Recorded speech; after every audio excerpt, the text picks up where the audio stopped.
నిన్న మేమేందంటే జయ జయ హే తెలంగాణ జననీ జయ కేతనం అనే గేయాన్ని మా పెద్ద మనిషి కీరవాణి, ఈ కీరవాణి చంద్రబాబు బాణీలు, ఆంధ్ర వాణీలు, ఆంధ్ర బాణీలు మాకు అవసరం లేదు. ఎందుకంటే అట్లీస్ట్ రాష్ట్రీయ గీతం అన్నా, రాష్ట్రీయ గీతం వేరే అన్నిట్లలో కలవచ్చు చేయొచ్చు, ఇదంతా వేరే విషయం. కానీ ఒక ప్రమాదం ఏమున్నదంటే ఇక్కడ ఇప్పటికే మేము ఇవన్నీ విని ఉన్నాం. తెలంగాణకి బట్టలు కూర్చొని నేర్పించింది మేమైనా, ఆంగిలా కూడా దొరకరా తెలంగాణకి సంస్కారం లేదు, తెలంగాణలోకి భాష లేదు, తెలంగాణకు భాష రాదు, తెలంగాణ యాస భాషల మొత్తం గుండాలు రౌడీలు, లాస్ట్కు ఇక్కడున్న దేవతల పేర్లు, మా యాదగిరి పేరు కూడా యాదగిరి అని చెప్పి క్రిటిసైజ్ ఆ గుండాలకు రౌడీలకు ఇటువంటి పేర్లు పెట్టి ప్రొజెక్షన్ చేసి మమ్మల్ని అవమానించింది. కాబట్టి రేపు నువ్వు కనుక అదే ఆంధ్రాకు సంబంధించినటువంటి కీరవాణి చేతుల్లో పెడితే మా మీద పర్మనెంట్గా అరే మీ కనీసం మీ రాష్ట్రీయ గీతాన్ని మ్యూజిక్ ఇచ్చేటువంటి స్థాయి ఉన్న మ్యూజిక్ డైరెక్టర్లు కూడా మీ దగ్గర లేరారా నాయన అని చెప్పని మాట్లాడే పరిస్థితి ఉన్నది. కాబట్టి ఆ పరిస్థితి రానియకుండా ఉండాలని, అయితే దీని గురించి నేను ఆపోజ్ చేసుకుంటూ మాట్లాడితే ముఖ్యమంత్రి గారు నిన్న ఒక స్టేట్మెంట్ ఇచ్చిండ్రు, నాకేం సంబంధం లేదు, అది ఏది ఉన్నా కానీ ఆయననే చూసుకోవాలి, రైటర్ చూసుకోవాలి, అది నేను దాన్ని వ్యతిరేకించా సపోర్ట్ చేయ. ఈ 50-50 కథ ఏంది ఆయన అనేది దోబికా కదా, నా గర్కా నా ఘాట్కా ఎక్కువ నీ ముచ్చట 50-50. ఎందుకంటే గురువు కూడా 50-50 గాడే కదా, 2 గంటల సిద్ధాంతమోడు. ఆ 2 గంటల సిద్ధాంతం ఆయనది. ఇప్పుడు ఈయన కూడా ఇటుండేట అటుండాలి. నువ్వు ముఖ్యమంత్రి నువ్వా అందశ్రీ నాన్న, నాకు అర్థం కాదు. ముఖ్యమంత్రి నువ్వు, నీ చేతిలో బాధ్యతలు పెట్టిరు కదా, రేపు తరాలు అవమానపడే లెక్క చేయకండి మీరు, అది బంద్ చేయండి. పర్మనెంట్గా నీ మీద మాత్రం బ్యాడ్ మార్క్ అవుతుంది. ఆయన కూడా ఏం చెప్పిండు, ప్రభుత్వాలు ఉన్నాయి కాబట్టి ఓ స్టేజ్లో అన్నారు తెలంగాణలో ఎవరున్నారు చూపి అని అనుకుంటేనే రికార్డులో అందశ్రీ మళ్ళీ ఏమన్నాడు, అన్ని నేను అనుకున్నట్టు ఉండయి, కొన్ని ప్రభుత్వం చేతుల్లో ఉంటే ఆయన మీద ఒత్తిడి జరుగుతున్నది అనిపిస్తుంది నాకు. అందశ్రీ అన్న మీద ఒత్తిడి జరుగుతున్నది. ఏ మ్యూజిక్ అవసరం లేదు మాకు, ఆడ తీసుకొచ్చి ఒక 1,00,000 మందితో 1,00,000 మంది ముంగట వస్తే కోరస్లు ఇచ్చి పాడతాడు, గిన్నిస్ రికార్డులో పోతుంది. అది తెలంగాణ రాష్ట్రీయ గీతము. ఆంధ్ర ప్రాంతానికి సంబంధించిన మాకు ఆంధ్ర ప్రాంతంలో మ్యూజిక్ డైరెక్టర్ల మీద కోపం లేదేం లేదు. ఎవరు కూడా ఎందుకు మాట్లాడతారంటే ఇప్పటికీ కూడా తెలంగాణ వచ్చి 10 సంవత్సరాల తర్వాత కూడా ఇంకా సినిమా ఇండస్ట్రీ, మ్యూజిక్ ఇండస్ట్రీ అంతా కూడా వాళ్ళ చేతులలోనే ఉన్నది. బలగం సినిమా ఊరూరులో చూసిరు, ఎవడు చేసిండు దానికి? బలగంకు మ్యూజిక్ డైరెక్షన్ ఎవడు చేసిండు? ఇక్కడ ఎవడు చేసిండు? నటులు ఎవరు? ఇక్కడ వాళ్ళు ఉన్నారు. పల్లెలా పెద్ద స్క్రీన్లు పెట్టి వేసుకున్నారు. మా వందే మాతరం శ్రీనివాసు ప్రభుత్వాన్ని కూలగొట్టినటువంటి అద్భుతమైన సాహిత్యం ఇచ్చినటువంటి పాటలు, రాజశేఖర్ రెడ్డి దగ్గర కూర్చొని షెప్రాజ్గిరి చేసిన వాళ్ళు, చంద్రబాబు దగ్గర బూట్లు మోసిన వాళ్ళు అధికారంలోకి వస్తే గిట్లే ఉంటుంది. వాళ్ళకు తెలంగాణ సోయి ఉండదు, తెలంగాణ సంస్కృతి సాంప్రదాయాలు వీటి మీద వాళ్ళకు సోయి ఉండదు. ఎందుకంటే వాళ్ళు అలవాటు పడున్నారు కాబట్టి. మీరు తెచ్చిన బిడ్డ కాదు, మీరు అన్న బిడ్డ కాదు అది. తెలంగాణ ఉద్యమకారులు మా బోటోలం కన్న బిడ్డ తెలంగాణ, ఏ రాజకీయ నాయకుడు కన్న బిడ్డ కాదు అది. అందుకని మీకు దాని మీద ప్రేమ ఉండదని చెప్పదలుచుకున్నాం. దాని వెంటనే ఆ గేయాన్ని కూడా ఆపాలే. నువ్వు తప్పించుకునే ప్రయత్నం చేయకు ముఖ్యమంత్రి గారు, తప్పించుకునే ప్రయత్నం చేయకు. నువ్వు నీ మీద పడతాం, నీ భరతం ఈ అంశంల మీద మాత్రం నువ్వు దీని మీద వెంటనే యాక్షన్స్ కనుక తీసుకోకపోతే నాకేం తెలియదు అంటే మాత్రం నడవదు. నీ మీదనే వస్తుంది ఇది మొత్తము. పర్మనెంట్ తెలంగాణ ఇన్సల్ట్కు గురి కాబోతున్నది కాబట్టి నీకు హెచ్చరిస్తున్నాం, నీకు రిక్వెస్ట్ కూడా చేస్తున్నాం, నువ్వు ఎట్లైనా తీసుకో దీన్ని. తెలంగాణ సోయికి రా. నీ పక్కకున్న వాళ్ళందరూ తెలంగాణ సోయి ఉన్నోళ్ళు ఎవరు కనబడతలేరు అంతా. ఈ పదవులు కోదండరామ్ గారు, అమరుల కుటుంబాలకు న్యాయం జరగనంత మటుకు తెలంగాణ ఉద్యమకారులకి ప్రభుత్వం ఏదైతే రాగానే 3 నెలల లోపల అందరికి ఉద్యమకారులను ఐడెంటిఫై చేసి అందరికీ వాళ్ళకి ఏవో మీరు ప్రామిసెస్ ఏవో చేసినా రానంత మటుకు తెలంగాణలో ఒక్క నిరుద్యోగం 2,70,000 ఉద్యోగాలు అయితే ప్రకటించారో అవన్నీ వచ్చేంత మటుకు నువ్వు కనుక ఎమ్మెల్సీ పదవి కనుక తీసుకున్నావంటే మాత్రం నీ భరతం కూడా పడతాం, బరాబర్ పడతాం. ఎవ్వరికి ఆగేది లేదు. హమ్ నా నోట్ కా గులామే, నా ఓట్ కా గులామే.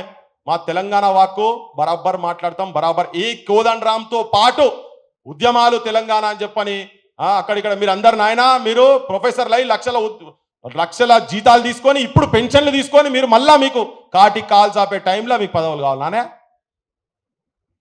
తెలంగాణలో బొచ్చడు మంది నిరుద్యోగులు 4,000 రూపాయలు నిరుద్యోగ వృత్తి ఇస్తున్నారు, ఇయ్యలేదు. దాని సంగతి ఏందో చెప్పుండ్రి. దీని లోపల మహిళలకు 2,500 రూపాయలు ఇస్తా అన్నారు, దాని సంగతి ఏందో చెప్పుండ్రి. సరే రుణమాఫీ ఏదో చేస్తా అంటుండే, ఆగస్ట్ 15 రోజు చూద్దాం దాని సంగతి. కానీ ఇవైతే చేయొచ్చు కదా. ఇక్కడ బువ్వ కూడా పెట్టలేరు. కనీసం ఆర్టీసీ క్రాస్ రోడ్స్లా అన్నమో రామచంద్ర అని ఆ సగం కడుపులతో ఆకలి కడుపులతో చదువుకుంటారు. గ్రూప్ ఎగ్జామ్స్కు, గ్రూప్ 1 గ్రూప్ 2 ఇవన్నీ చిన్న ఉద్యోగాలకు గివి కూడా చేయలేరా మీరు? గవ్వే అడుగుతున్నాం మేము ఇవన్నీ. ఈ సందర్భం అట్లా వచ్చింది, నా ఫ్రిక్షన్ వచ్చింది కాబట్టి ఉద్యమాలతోటి త్యాగాల పునాదుల మీద తెలంగాణ వచ్చింది, కానీ రాజకీయ నాయకులు ఆ పునాదుల మీద శవాల మీద ప్యాలాలు ఏరుకుంటున్నట్టు పదవులు అనుభవిస్తున్నారు. కానీ కుటుంబాలకు తెలంగాణ సంబంధించినటువంటి బాధలు గాథలు మీరు పట్టించుకుంటలేరు. పట్టించుకోవడం సోయి తెప్పిస్తందుకే ఒక 3 రోజులు మేము టైం ఇవ్వదలుచుకున్నాం. పాశమాకులు కూడా చెప్తారు వాటి గురించి.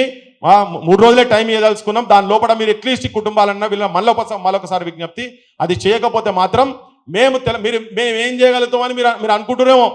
చంద్రబాబు కూడా గట్నే అనుకున్నాడు, గాళ్ళతో ఏమవుతుంది గీళ్ళతో ఏమవుతుంది, అదంతా పిచ్చోళ్ళు అంటే పిచ్చోళ్ళ సంఘాలు పెట్టేది తిరిగినాం. ఆ పిచ్చోళ్ళం ఇంకా బతికే ఉన్నాం, వదిలిపెట్టేది లేదు. మేము పడతాం. జై తెలంగాణ.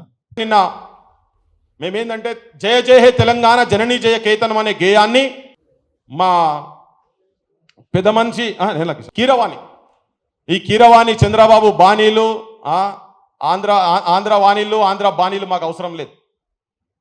ఎందుకంటే అట్లీస్ట్ రాష్ట్రీయ గీతం అన్నా, రాష్ట్రీయ గీతం వేరే అన్నిట్లలో కలవచ్చు చేయొచ్చు, ఇదంతా వేరే విషయం. కానీ ఒక ప్రమాదం ఏమున్నదంటే ఇక్కడ ఇప్పటికే మేము ఇవన్నీ విని ఉన్నాం. తెలంగాణకి బట్టలు కూర్చొని నేర్పించింది మేమేనా, ఆంగిలా కూడా దొరకరా తెలంగాణకి సంస్కారం లేదు, తెలంగాణలోకి భాష లేదు, తెలంగాణకు భాష రాదు, తెలంగాణ యాస భాషల మొత్తం గుండాలు రౌడీలు, లాస్ట్కు ఇక్కడున్న దేవతల పేర్లు, మా యాదగిరి పేరు కూడా యాదగిరి అని చెప్పి క్రిటిసైజ్ ఆ గుండాలకు రౌడీలకు ఇటువంటి పేర్లు పెట్టి ప్రొజెక్షన్ చేసి మమ్మల్ని అవమానించింది. కాబట్టి రేపు నువ్వు కనుక అదే ఆంధ్రాకు సంబంధించినటువంటి కీరవాణి చేతుల్లో పెడితే మా మీద పర్మనెంట్గా అరే మీ కనీసం మీ రాష్ట్రీయ గీతాన్ని మ్యూజిక్ ఇచ్చేటువంటి స్థాయి ఉన్న మ్యూజిక్ డైరెక్టర్లు కూడా మీ దగ్గర లేరారా నాయన అని చెప్పని మాట్లాడే పరిస్థితి ఉన్నది. కాబట్టి ఆ పరిస్థితి రానియకుండా ఉండాలని.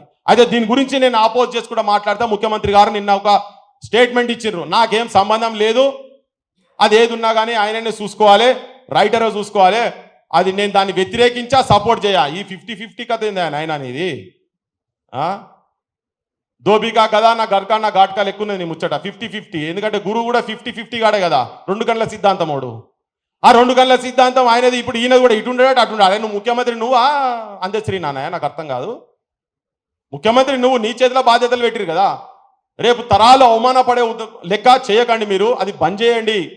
పర్మనెంట్గా నీ మీద మాత్రం బ్యాడ్ మార్క్ అవుతుంది. ఆయన కూడా ఏం చెప్పిండు, ప్రభుత్వాలు ఉన్నాయి కాబట్టి ఓ స్టేజ్లో అన్నారు తెలంగాణలో ఎవరున్నారు చూపి అని అనుకుంటేనే రికార్డులో అందశ్రీ మళ్ళీ ఏమన్నాడు, అన్ని నేను అనుకున్నట్టు ఉండయి, కొన్ని ప్రభుత్వం చేతుల్లో ఉంటే ఆయన మీద ఒత్తిడి జరుగుతున్నది అనిపిస్తుంది నాకు. అందశ్రీ అన్న మీద ఒత్తిడి జరుగుతున్నది. ఏ మ్యూజిక్ అవసరం లేదు మాకు, ఆడ తీసుకొచ్చి ఒక 1,00,000 మందితో 1,00,000 మంది ముంగట వస్తే కోరస్లు ఇచ్చి పాడతారు, గిన్నిస్ రికార్డులో పోతుంది. అది తెలంగాణ రాష్ట్రీయ గీతము. ఆంధ్ర ప్రాంతానికి సంబంధించిన మాకు ఆంధ్ర ప్రాంతంలో మ్యూజిక్ డైరెక్టర్ల మీద కోపం లేదు, ఏం లేదు. ఎవరు కూడా ఎందుకు మాట్లాడతారంటే ఇప్పటికీ కూడా తెలంగాణ వచ్చి 10 సంవత్సరాల తర్వాత కూడా ఇంకా సినిమా ఇండస్ట్రీ, మ్యూజిక్ ఇండస్ట్రీ అంతా కూడా వాళ్ళ చేతులలోనే ఉన్నది. బలగం సినిమా ఊరూరులో చూసిరు, ఎవడు చేసిండు దానికి? బలగంకు మ్యూజిక్ డైరెక్షన్ ఎవడు చేసిండు? ఇక్కడ ఎవడు చేసిండు? నటులు ఎవరు? ఇక్కడ వాళ్ళు ఉన్నారు. పల్లెలా పెద్ద పెద్ద స్క్రీన్లు పెట్టి వేసుకున్నారు.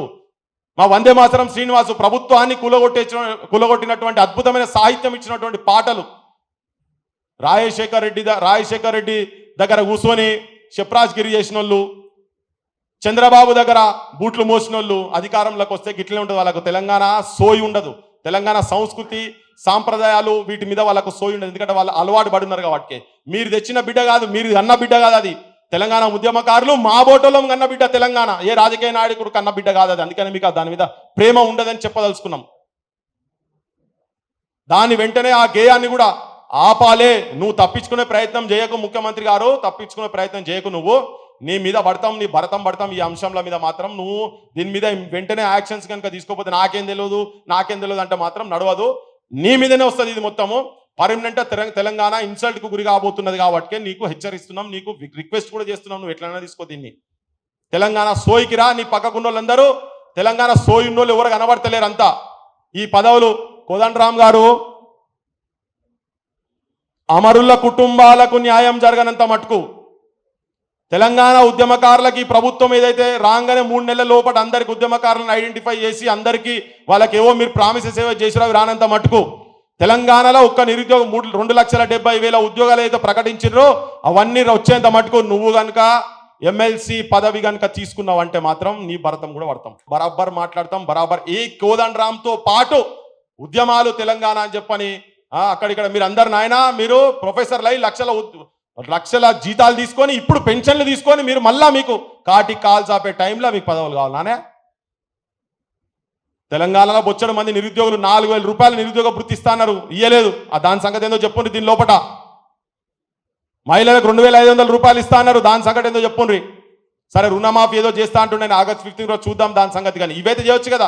ఇక్కడ బువ్వ కూడా పెట్టలేరు కనీసం. ఆర్టీసీ క్రాస్ రోడ్స్ లా అన్నమో రామచంద్ర అని ఆ సగం కడుపులతో ఆకలి కడుపులతో చదువుకుంటారు గ్రూప్ ఎగ్జామ్స్ కు, గ్రూప్ 1 గ్రూప్ 2 ఇవన్నీ చిన్న చిన్న ఉద్యోగాలకు. గివి కూడా చేయలేరా మీరు? గవ్వే అడుగుతున్నాం మేము ఇవన్నీ. ఈ సందర్భం అట్లా వచ్చింది, నిన్న ఫ్రిక్షన్ వచ్చింది కాబట్టి ఉద్యమాలతోటి త్యాగాల పునాదుల మీద తెలంగాణ వచ్చింది. కానీ రాజకీయ నాయకులు ఆ పునాదుల మీద శవాల మీద ప్యాలాలు ఏరుకుంటున్నట్టు పదవులు అనుభవిస్తున్నారు. కానీ కుటుంబాలకు తెలంగాణ సంబంధించినటువంటి బాధలు గాథలు మీరు పట్టించుకుంటలేరు. పట్టించుకోవడం సోయి తెప్పిస్తందుకే ఒక 3 రోజులు మేము టైం ఇవ్వదలుచుకున్నాం. పాశమకులు కూడా చెప్తారు వాటి గురించి. 3 రోజులే టైం ఇవ్వదలుచుకున్నాం. దాని లోపల మీరు అట్లీస్ట్ కుటుంబాలన్నా వీళ్ళ మళ్ళొకసారి విజ్ఞప్తి, అది చేయకపోతే మాత్రం మేము ఏం చేయగలుగుతామని మీరు అనుకుంటున్నామో. చంద్రబాబు కూడా గట్నే అనుకున్నాడు, గాళ్ళతో ఏమవుతుంది గీళ్ళతో ఏమవుతుంది, అదంతా పిచ్చోళ్ళు అంటే పిచ్చోళ్ళ సంఘాలు పెట్టేది విన్నాం. ఆ పిచ్చోళ్ళం ఇంకా బతికే ఉన్నాం, వదిలిపెట్టేది లేదు. మేము పడతాం. జై తెలంగాణ.